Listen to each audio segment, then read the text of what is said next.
আমি ডাক্তার Mohammad Ali, orthopaedic surgeon. আর বর্তমানে আমি আবুল হোসেন হাসপাতালে চেম্বার করছি। তো আমাদের যে বিষয়ে আজকে কথা বলার ছিল সেটা হলো রাস্তার পাশে যে আবর্জনাগুলো ফেলা হয় এগুলো থেকে কী ধরনের স্বাস্থ্য ঝুঁকি হতে পারে। রাস্তার পারে ময়লা ফেললে আপনারা জানেন এই ময়লাটা যখনই ফেলা হয় এটা আস্তে আস্তে ডিকম্পোস্ট হয়, অথবা ডিকম্পোস্ট যেগুলো হতে পারে না, পলিথিন জাতীয় যেগুলো, সেগুলো জমা হতে থাকে এবং এখান থেকে যে দুর্গন্ধটা ছড়ায় এটা মারাত্মকভাবে মানুষের স্বাস্থ্য ঝুঁকি হতে পারে। যেমন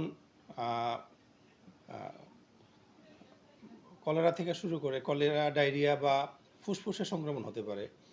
আর সবচেয়ে বড় কথা হলো এগুলোকে যখন পুরানো হয় তখন যে ধোঁয়াটা আসে সেই ধোঁয়া থেকে বাচ্চাদের বা যে সমস্ত মানুষের শ্বাসকষ্ট জাতীয় অসুবিধা আছে ওনাদের জন্য মারাত্মক রকমের শ্বাসকষ্ট তৈরি হতে পারে।